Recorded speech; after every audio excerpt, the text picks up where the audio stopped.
Good morning, good afternoon, good evening, wrestling fans. You're listening to the Wrestling Fans Insight. I'm your host, John Hoppy, joined by my brother there on the bottom, as you can never see him anyways. So, hello, William. Hello. And we have to my left there, Brian, the Hype Ballard. How are you, buddy? Good, buddy. How you guys doing? Fantastic. And the only reason I say that is because I'm on vacation in the next 2 weeks. So, anyways, we won't be live. But there hopefully will be some recordings as I will be up in the mountains in the middle of nowhere.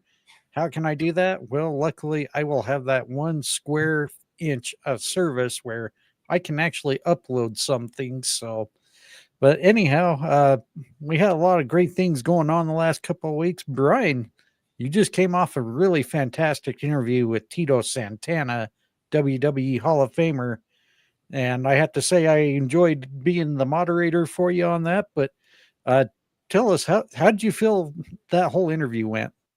Yeah, I think it went really well. Thank you, and again, thank you for all the help you gave me because couldn't do it without you. I thought it was a good conversation, and at the end of the day, I know Tito was happy with it too. So it definitely went well. Yeah, and Tito, very awesome guy. I'm glad he was able to give us a bit of his time, give us some really fantastic stories too with his WWE career, well WWF career, if you want to be technical.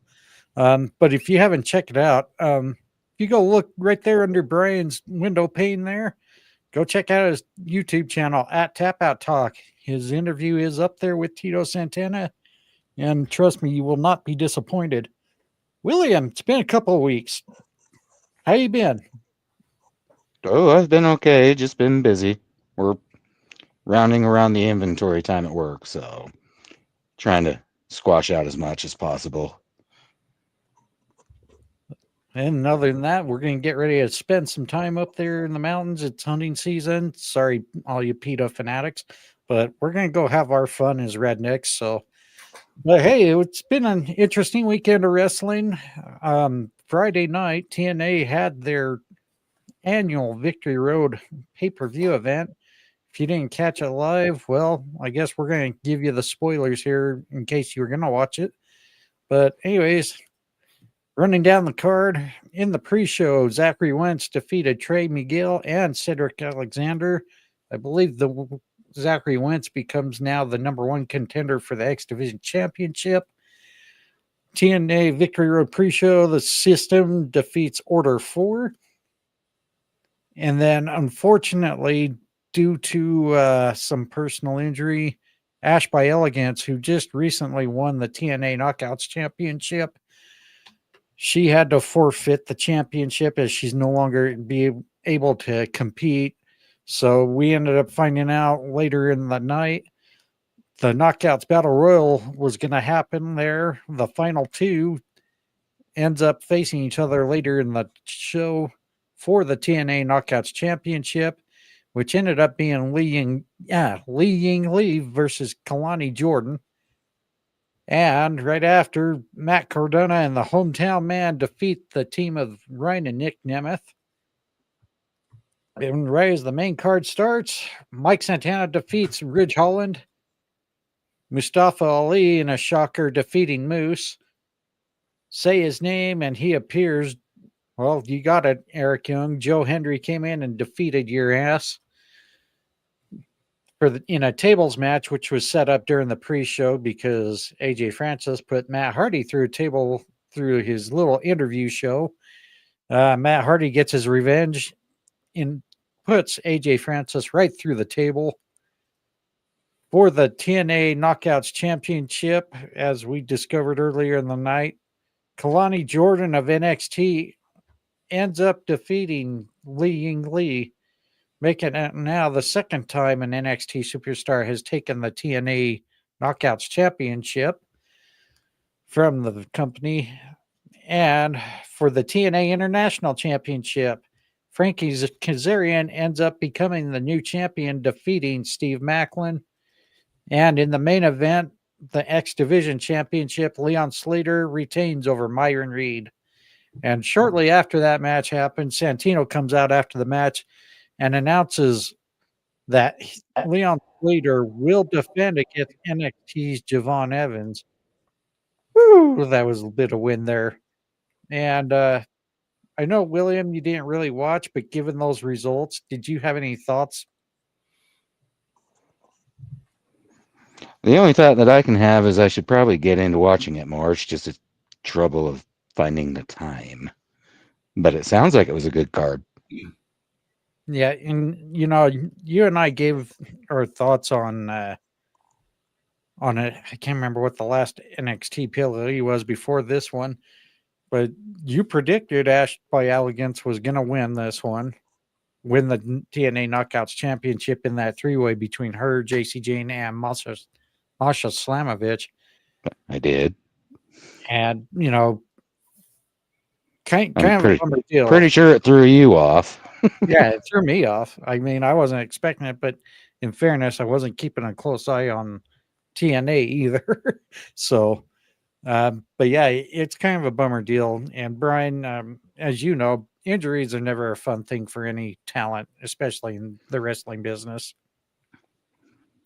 Yeah, and one of the things I noticed that you mentioned when you went through the card of Victory Road, how much young talent there is, right? Just starting out their careers, and they want to avoid those injuries. But I noticed they're working with a lot of seasoned vets in there, right? You have Matt Hardy, you have, Frankie Kazarian, honestly, is like, in my opinion, is Mr. TNA. I mean, he has been there for so long and done so much, right? So, and then you see like all those guys blending together.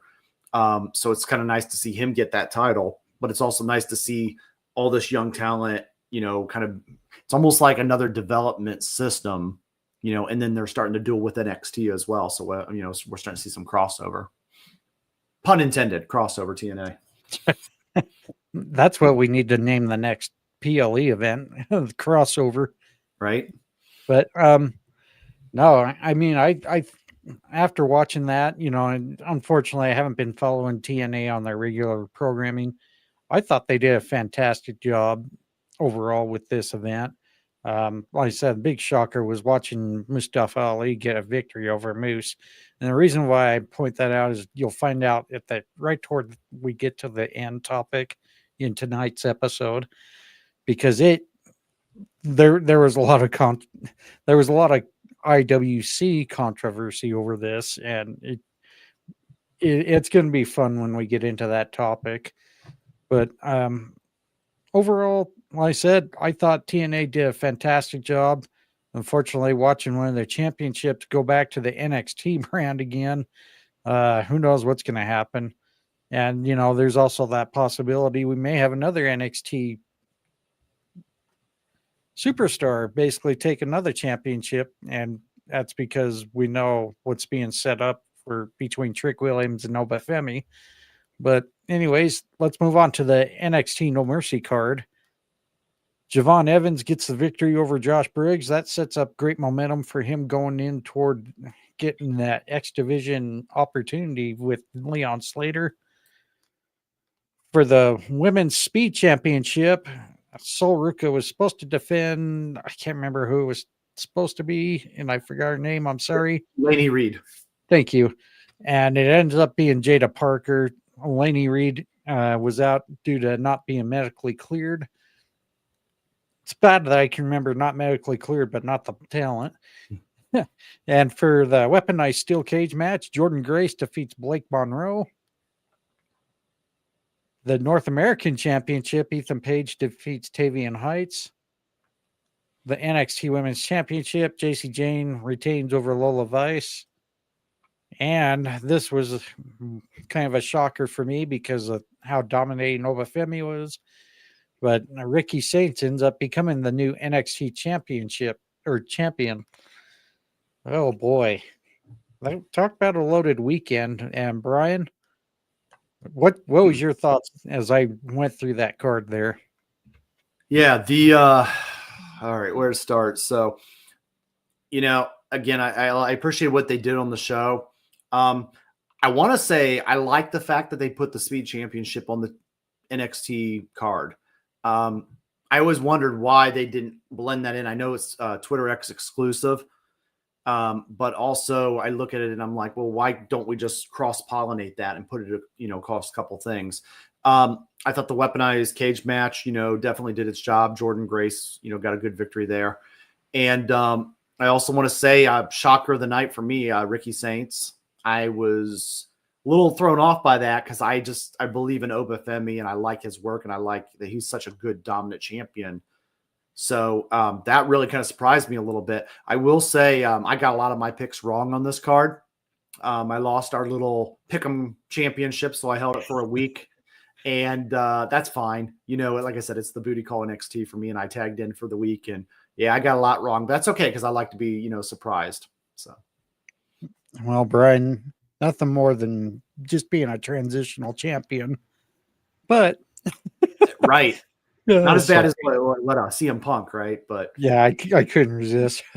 Hey, at least yours lasted longer, I guess. Right. But William, your thoughts on the NXT card? So everybody knows that I'm the NXT guy. I'm not really surprised by the fact that it went the way it went. They have a tendency to actually do a lot of shock and awe. And I understand people's disappointment and frustration with Obafemi not having the championship anymore, but everybody needs to remember Obafemi is ready. He is ready to move up.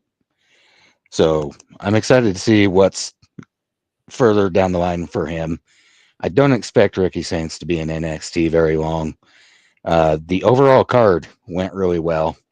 It was some solid work. The Kalani Jordan thing, I like Kalani Jordan, but I think maybe they've just thrown too much at her a little too fast. So, where do you see things going with now her being the TNA Knockouts champion? And where I see it going is they need to push further for her to continue to have that heel attitude and to really kind of develop that more. All right. So, Brian, any other thoughts you have as far as seeing some of the NXT talent taking these TNA championships? Yep. Actually, I did kind of want to ask you guys your thoughts on, and I have my own, of course, but fantasy booking, Obafemi. Will mentioned that he's ready, right? So main roster debut, how do you bring him in? Just off the top of our head, this is unscripted, right? So, whichever you guys want to go first, and I'll give you mine as well. But, where do we see him? How do we make it right? Because we want to make sure he doesn't go up there and then fall off. So how would you book him? I'll let William start. I'm sitting here trying to figure it out in my head because I never really considered that, but I would have him come in and take out one of the biggest dogs right off the bat. Then have him just start picking through people that are top talents. Well, and do you have him go up against Cody, or do we have him going toward the bloodline? What's your thoughts as far as the big dogs? Yeah, I think maybe seeing him maybe put the Vision in their place. Oh, that would be a good start. Brian, I really don't know how to answer that because I'm not so sure I'm ready for Obafemi to move up quite yet. The problem is and this is the one thing that I've really struggled with when we moved NXT talent to the main roster. We see how well they do in the NXT brand, but sometimes I think they get really lost in the fold when it comes to the main roster. And unfortunately, we've seen that happen way too often. It gets really frustrating because you look at what happened with Dakota Kai. We've seen the likes of what happened with Shayna Baszler. It's just, well, and look at Cameron Grimes. He didn't last maybe any more than just a few matches. Yep. It really scary because I don't know if I want him to move up quite yet. I kind of want to see what happens when him and Trick Williams have their match for the TNA World Championship, because I think that's going to tell us the better picture right there, what's in store for him. Maybe, just a thought here, because I've been watching LFG. You're well aware of that. I wouldn't mind seeing Harlan Lewis step in and have a go towards Obafemi. And if you've not looked up LFG at all, you probably should. There's Which a lot of really good talent there. Trill London is a name that I'll throw out. He is just amazing. You watch Javon Evans, Trill can do all of that, but he's actually way better at it. And then just for anybody that's not aware, where do you watch it at? It's actually hold on a second. Is it on Tubi? I've been watching it on my DirecTV. Okay. I need to look up the. They have so much programming. While he's looking up, they got so much programming now, right? It's over here. So, well, yeah, and that's one of the overwhelming things of being an all-around wrestling fan, not just one brand, but you got. We talked about this many episodes ago. I really think they need to work on keeping things a little more centralized if you really want to keep the fans' interest. But you kind of tend to overwhelm them with everything you got to do subscription wise. I think that's where we talked about it during is WWE giving the fans the eye gouge on pricing. Oh yeah, and then you guys look on the channel, you can see that episode. But I kind of look at it as like, I'm gonna give an analogy. It's like yogurt. People like yogurt, but nobody is buying yogurt light or yogurt no sugar or regular yogurt or Greek yogurt, right? They're buying yogurt. They don't want to buy 4 different kinds. They know what kind's right for them. So, like I said, I don't know if that's the best analogy, but it's just popped in my head. I was like, no, people don't want to buy 4 different things. They want it to buy one. And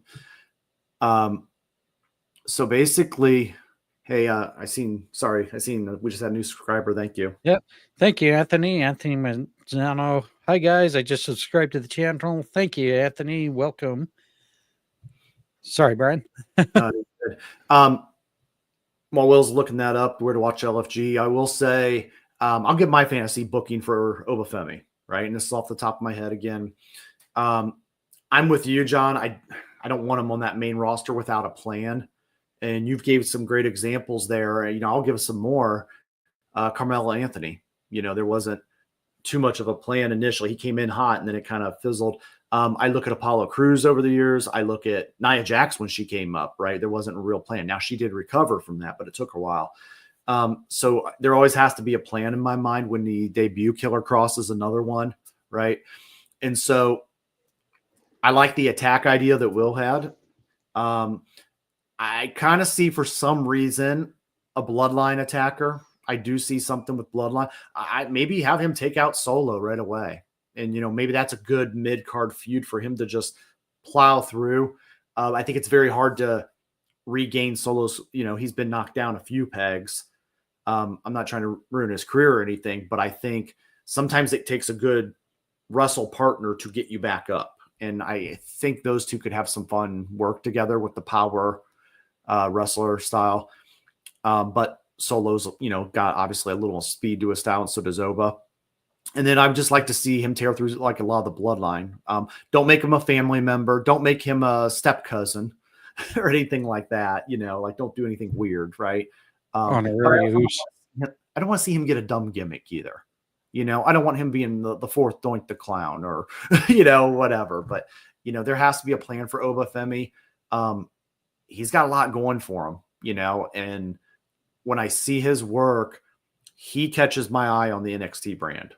And from day one, and I had to go back and look, and I was like, where'd this guy come from? Oh, he was I believe it was a defensive tackle at Alabama through their college program. And I was like, wow, that's impressive. He's, definitely there. So. Yeah, looks like we're having some difficulties. Oh, he's back. What it is my settings don't let me exit out of this window to be able to look anything else, or it disconnects me. He thought you But I did watch LFG. get the answer. It's in various places, including Hulu. But if you find the A&E network, that's where it's located. Awesome. Hey, Brian Anthony's got one for you. I think he needs to have a heater. He's okay with promos, but he doesn't seem to have that as a strong suit. I like that take, Anthony. I definitely see him pairing with somebody. Who's the right person, right? And that's the tough one. We can't just throw them all with Paul Heyman, even though I love Paul Heyman's work. But, can you guys think of maybe somebody that would pair well with him? I think Oba does a good job actually talking. I think he's better than a lot of the people we've seen go from NXT to the main roster. But again, I would like to see him still stay there as a dominant force and have a second reign with the NXT championship. Here's an idea. Why not a female valet? We haven't done that in a while. Very Rusev-like, right? Like the big power wrestler but I mean, maybe we go that round, we get that back, and it's unique enough still. Well, and here's one to throw back at you. Fantasy Booker. Who's the female talent to represent him? Who's the best one on the mic? That's the question, right? And maybe that's somebody that's not on the main roster right now. But I would personally, I talked about this in a space one time. I would like to see wrestling start getting back to having valets, and having, the Paul Heyman of females, or the female Paul Heyman kind of style, right? But we got to find who that is. But I do think that's kind of a skill set, especially helping young talent come up, and it would almost be cool to see a stable. Think of Sunny back in the day when she had a little stable of collection of wrestlers that she started representing, and it did start help maintain some careers and kind of get them going. Yeah, wow. How about pairing Oba with Big E? I love that idea. Both big, fast power wrestlers. As long as Big E, was able to still go, absolutely. That would kind of remind me back in the days with Gary Hart and a lot of the talent he managed, like Terry Funk, the Great Muta. There's a couple others. But yeah, I mean, that would be almost a similar pair right there. I see it like a Fire and Ice from WCW with Scott Flash Norton, and Ice Train, right? Exactly. If my vault is remembering correctly. Well, and there was also when Ice Train was mentored by Ron Simmons back in his earlier start. That was a good pairing right there as well. One thing I kind of want to go back on when we were talking about kind of seeing some of the NXT roster go up to the main roster. The other thing I really don't want to see happen to Obafemi while he's got this dominant presence is look what happened with Wardlow in AEW. He became a star real quick, especially when the animosity between him and MJF came into play. And I would worry he would almost have that Wardlow effect if we move him to the main roster. And just because I don't think they have a story ready for him to go up there. I could be wrong, but like you mentioned, they got to have a game plan if they're going to move him that direction. And if they don't, it's going to be the curse right there. Yeah. And to add on to your point, the one thing I see as a difference is, Wardlow had a lot of stop and go momentum, mostly due to injury, right? He would get going and then he had to stop, and then he would get repushed and had to stop. And there was a lot of that. And even to this day, one thing I see with Obafemi, and I hope nothing happens to him, but I see him very good strength and conditioning. And I attribute that a lot to coming from that Alabama football program with the NCAA training when you get that kind of training, you're used to training the right way. I'm not saying that Wardlow did not, but I am saying I see a very young guy that is doing a lot of the right things and coming along. So I don't know if he'll have as many injuries outside of a weird accident, because I don't see those micro tears in the muscles and those kind of things that you see when you don't have that. So yeah, I feel like we kind of skipped William a little bit, but William, if you were to pair Obafemi with any talent to be his valet or manager, who would you suggest? Well, I know she's out right now, which is fine. She's off having a baby, but I would put Naomi with him.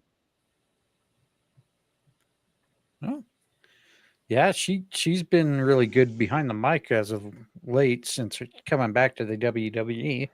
That would also put her in a place where not only she can go ahead and run those kind of promos, but she's also still capable of wrestling.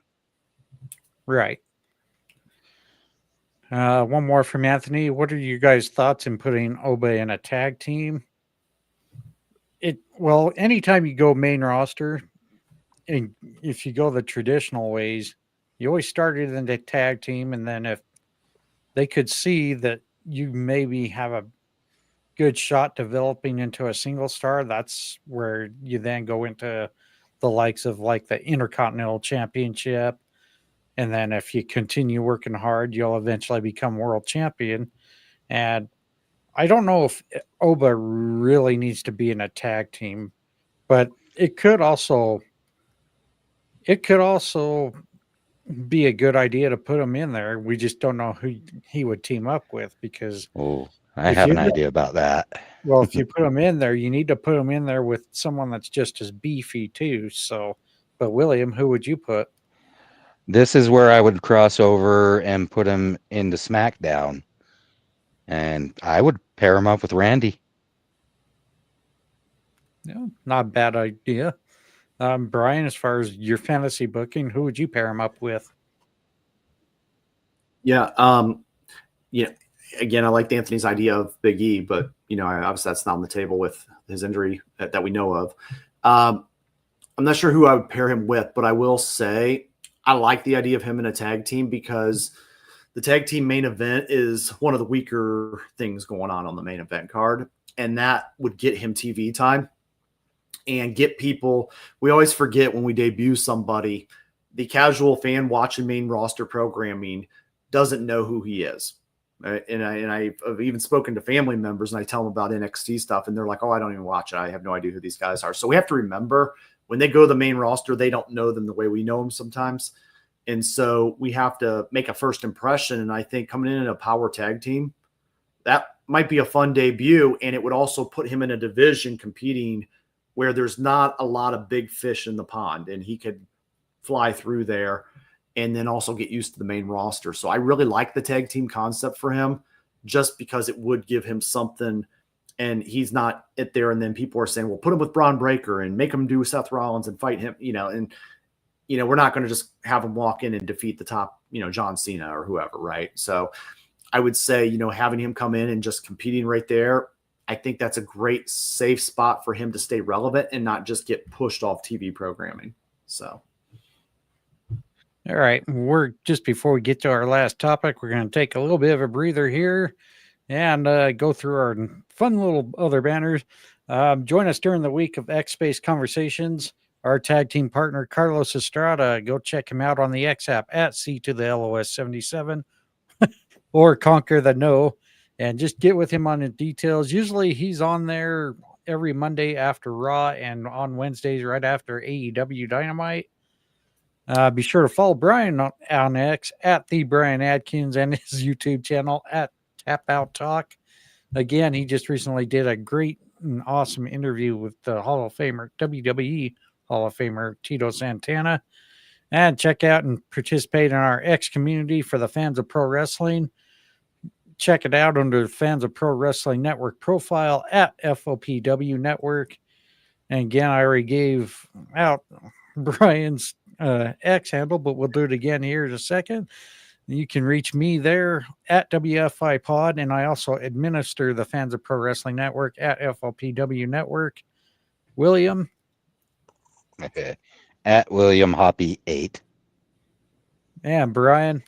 At the Brian Adkins. And John, I love that I am freaking you out about saying X by, I just catch it with my eye here and there. We also have a group chat on the X for the Fans of Pro Wrestling. Just get with me, Carlos, or Brian in our DMs. Ask us how you can join. Real simple. Just be a wrestling fan and don't be one of those problematic pain in the butt IWC guys. And also check out our website. And I still got to work on getting it updated. But you can check out some of our content from before over at thefansofprowrestling.com. And also, thank you to StreamYard, who's also provided us to go live onto my X account at WFI Pod, and also our YouTube channel, The Wrestling Fans Insight. And let's get into our final topic for today. This one has been kind of hitting the IWC in a funky way.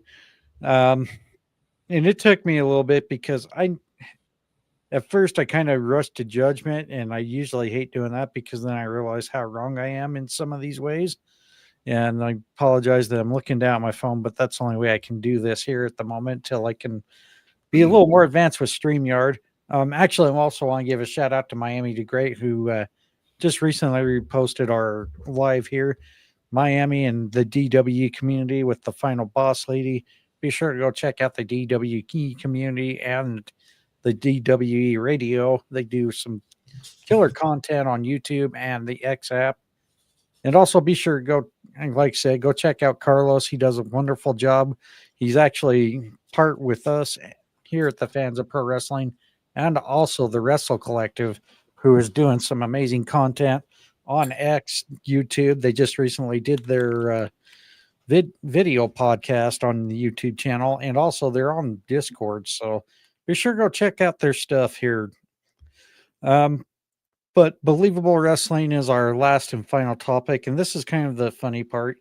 Again, I rush to judgment because I just kind of get in the moment and I just short read things because, here and there.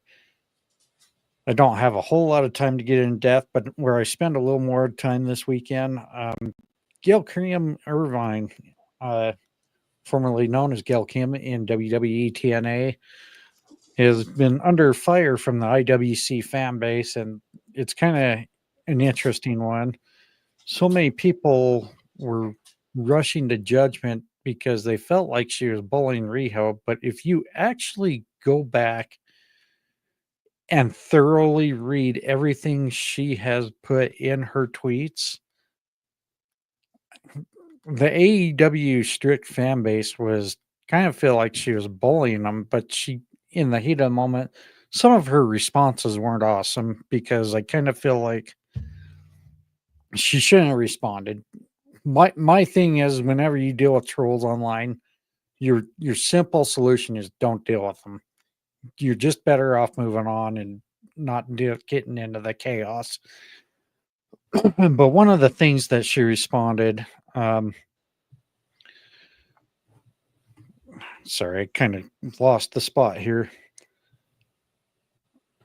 One of the biggest things she responded was, I'm into very believable wrestling. And some of this was kind of in response in some of Riho's matches, like a few years ago, not just recently, but quite a few years ago, where, Riho was dressing like a little schoolgirl, and how unbelievable it is. She's defeating all these big ass opponents, way bigger than her. But here's the funny part with wrestling is I think in the last, I would say probably the last 3 decades, Believable Wrestling, I don't know if there can be some things that you really can take this to a serious topic, because we've watched a lot of unbelievable stuff. I mean, we watched Hulk Hogan slam Andre the Giant, not just at WrestleMania 3. It was done before. Sorry if I ruined that for many people. Um, but some of the things we've also watched where, you can watch Rey Mysterio defeat the likes of, the Big Show, anybody who can somehow master a victory, unless you're the size of Kane or Undertaker against the Great Khali. I mean, Hornswoggle winning the WWE Cruiserweight Championship at one point from 6 other normal sized competitors. Brian, I know this is kind of weird, but when something like that comes from a legendary talent like Gail Kim, and don't say she's not legendary, folks. She's had a remarkable career outside WWE. Um, can you really say sometimes there's really believable wrestling at some point? Yeah, and a good little opening there on the discussion. I think what I feel is the Gail's comment of believable wrestling, right? It's very subjective. It's yeah, when you mentioned Rey Mysterio, I thought you were going to go with the eye gouge match where he lost an eye, right? But somehow he still has his eyes, right? Or, when we even talk about Bubba Ray Dudley, when you used to have the stutter and then it just kind of disappeared, right? There's always things. And from Kofi Kingston losing his Jamaican accent. Yeah, exactly. Right. And there's things that, sometimes, they just kind of move on or they morph it. And I look at those things and I call it suspension of disbelief, right? We just say, all right, we're at a movie, we're watching a movie. I'll never forget this guy that watched the Jurassic Park movie, and his whole issue with the movie was, well, she was running in high heels and that would never happen. And I'm like, well, that's the thing that ruined the whole thing for you. Right. Sometimes we just say, all right, I'm going to give it a pass. And you know what? Yay, dinosaurs. Right. So at the end of the day, yay, wrestling. Right. We are watching this because we enjoy it currently, or we have a nostalgic connection to it with some point in our life. Right. And so it's like going to the theater, going to the movies. I think what Gail Kim is getting at with Believable Wrestling, I can't speak for her, but I know myself, if I said I do like Believable Wrestling, I like that. Right. Because I like the fact that I'll shut off aspects and not be overcritical and analyzing every little thing. But I just do want to sit back. But sometimes when it's just not overly believable and you see something and you're going, okay, that one's hard for me to even shut off my disbelief, and, I think that sometimes we are critical, but I also think sometimes we're too forgiving, right? And we just say, and so I think that's a way of her maybe holding whoever she was commenting that towards accountable towards, remember, this is an art of storytelling, and we want to make sure it's as believable as possible because it is portrayed as real sports. That is how wrestling is meant to be portrayed. And it was like that in the kayfabe era, especially. So that's my initial thoughts on your question. And, the thing of it is, Brian, is I kind of feel like she's been, I mean, like you, I can't speak for Gail Kim. The thing I really have a hard time when you say I'm a firm believer in believable wrestling, I kind of understand where she's getting at, because guys like Rey Mysterio, there's no way he should be defeating guys like the Big Show or anybody getting a victory over Satnam Singh over an AEW or Ring of Honor. I mean, common sense tells you, that's not believable. But wrestling, in a sense, is what gets us our break from reality, like you mentioned. And, I don't know if sometimes you're always going to want something believable because you're always rooting for the underdog in some ways. That's always been one of the biggest things that most common fans get into, is supporting the guy has no chance of winning. But then that once in a while you'll see that guy have no chance of winning actually winning. And before we go too far, William, what's your thoughts on as far as believable wrestling? Well, the first thing I'm going to say is maybe the IWC needs to calm down a bit there. Look, everybody's entitled to opinions, and maybe it's not always the best thing to put them out there. but everybody has a right and a reason behind their opinions. Now, Believable Wrestling. Let me just state one particular match that sticks in my head. It lives rent free forever. Doink versus Jerry Lawler with the team of little people on each side. Yep. To my point, sometimes we want to be serious about it. Other times we kind of like to just kind of let loose and enjoy entertainment, right? And another part of the unbelievable aspect is people need to remember they're not just targeting, a certain fan base. They're targeting all age ranges. So for myself, when I was a child, I wanted to see those unbelievable moments. Did you? Always. 'Cause Okay. they had no chance of really winning if it was Right. a thing. Right. But it instilled, kind of a happy, hopeful feeling if you're a true wrestling fan. So I just think maybe they've taken it a little bit too far. Let's calm down. Everybody has a right to their opinion.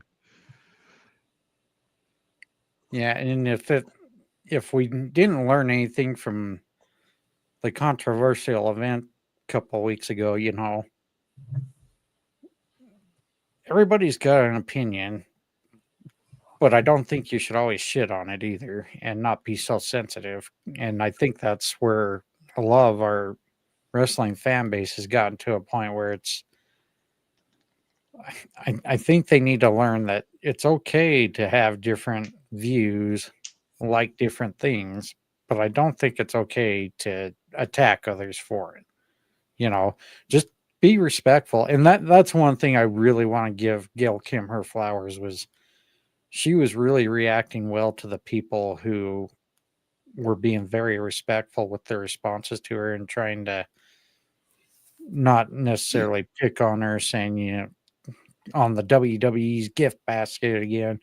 That no, she never once pointed out that's what the case was. It's just she gave an example, and all of a sudden, everybody and their damn dog just came right after her in Riho's defense. And I I think sometimes we just are a little too sensitive with the talent that we like, and the first reaction is come to their defense. Well, really, if anything, the talent should come to their own defense if they found something distasteful, but not on a public manner. And I think with the way the wrestling community is today, I feel like this one was just a bit of an overreaction. Brian, I know like you mentioned, you didn't really see how this all came out, and I don't know if you're going to go back and look at it, but not something I really would say spend all your time to go do it. But you're what's your thoughts on that? Yeah. Two thoughts. One, was Riho even mad about it? Right. That's the first thing. And on that note, to add to it, Riho was paid to do a job.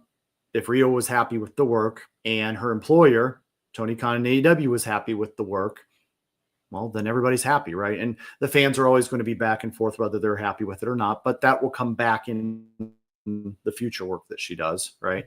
So the other thing is, the Believable Wrestling thing, I was thinking some of those best moments that I've enjoyed as a fan has come from believable moments, right? The NWO, Scott Hall, Kevin Nash showing up on Nitro. We all thought it was real, right?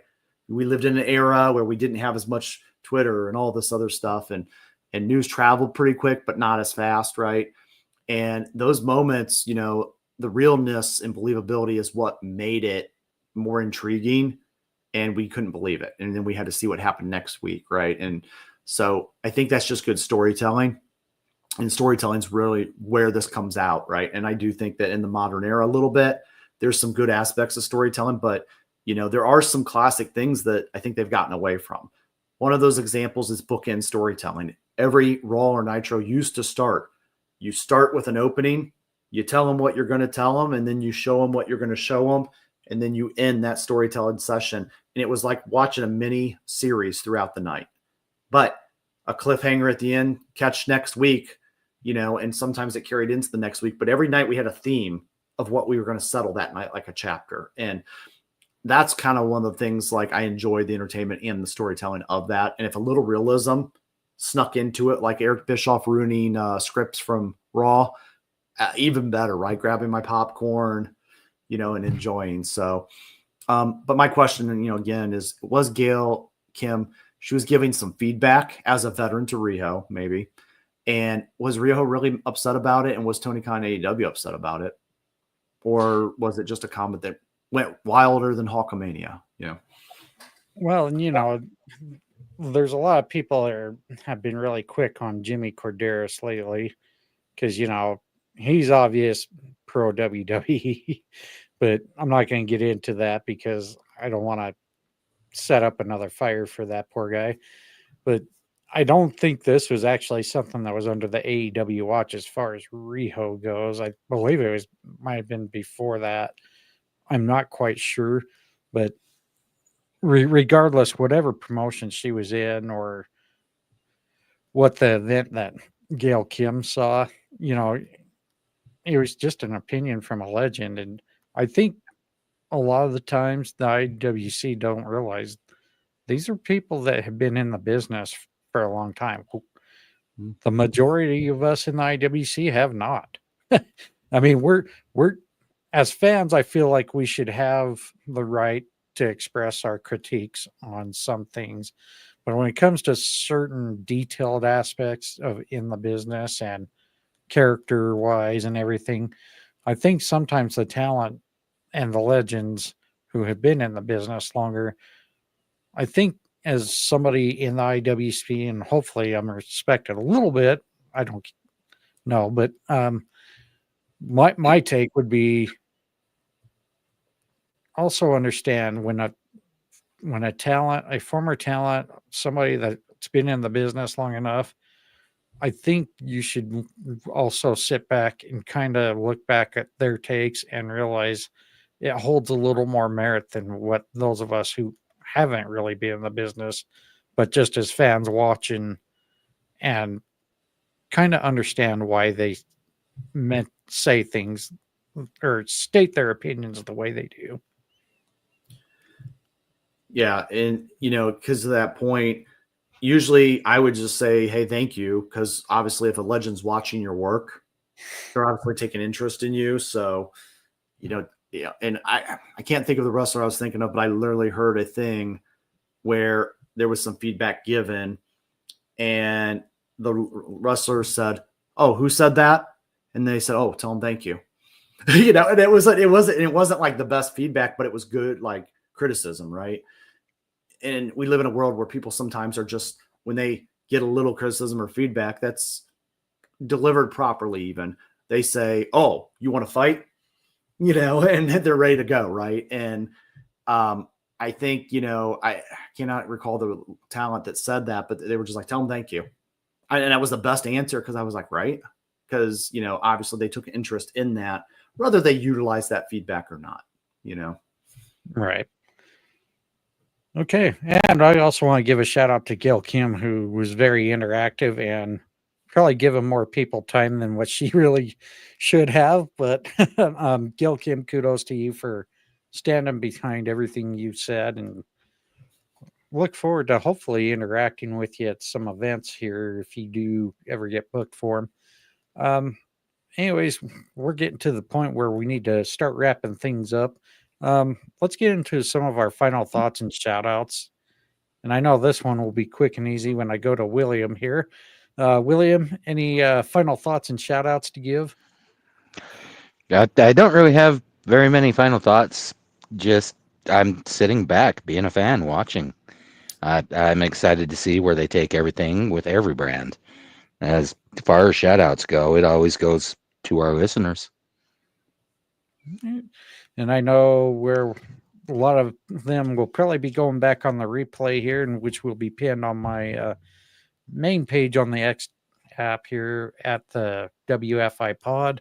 I'm actually hoping to get the audio version back on Spotify. It looks like I got things back up and going. We were kind of locked out of it for a while, but we will have that back on the Spotify, the audio version only, if you're not able to access YouTube or anything like that. Brian, final thoughts and shout outs? Yeah, final thoughts. For fun, when William mentioned earlier about Doink the Clown's mystery mini partners, if you can name them in the comments down below, major points for you, or tweet them at us. Speaking of which, I want to thank Carlos out on Twitter, Miami the Great, Final Boss Baby, all of them for always supporting us. Ted from Ted's Takes, always constant support. And then finally, Tito Santana, again, thank you for the great interview, brother. It meant a lot to me. Final thoughts. Don't take everybody's opinion so seriously. You haven't seen what our nation's gone through in the last 2 weeks. Not going to mention the specific event because it's been already enough. Just sit back. Don't take everything so serious. Just kind of, give friendly pushback a little bit, but don't need to get dirty or nasty with each other. Just be respectful. And sometimes it's okay to say, we're going to just agree to disagree and move on. There's always plenty of other things to talk about. So, as far as shout outs, once again, I want to shout out the Wager Wire family for always being so supportive of us. I try to get into their X spaces as much as I can, but due to my schedule each and every day, I never know what's going to go on. So, but big shout out to Carolina, who's Carol Bucks, also Amber Holly, James McMahon. Sorry. Anna Banana, or I should say formerly known as Anna Banana, and Joseph. They do really wonderful job on their X spaces. Be sure to also go check out our friends at The Fan in the Van, Jim, who does a really wonderful job on his takes with the NFL back in running full force. Also, be sure to go check out the 1420 Sports Bar podcast, Nate's Daily Wager, Average Joe Sports, Two Dudes Sports News, Brutally Honest Sports, In a Pickle Pod. Excuse me, my throat kind of got dry on me. And also be sure to go check out Visit Vegas Places with Coyle. And I think other than that, we're going to wrap it up. Thank you for joining us. We know we're struggling a little bit just because football's back in season, but like I said, we'll have this back on Spotify, but also feel free to go back to our YouTube channel at Wrestling Fans Insight, or, check out my page on the X app at WFI Pod. It will be pinned up there for the week. And again, we will not be live, but hoping to have some recordings for the next 2 Sundays. We will be back live after that. So peace out, everyone. Enjoy some football, enjoy some wrestling, and we'll catch you all later.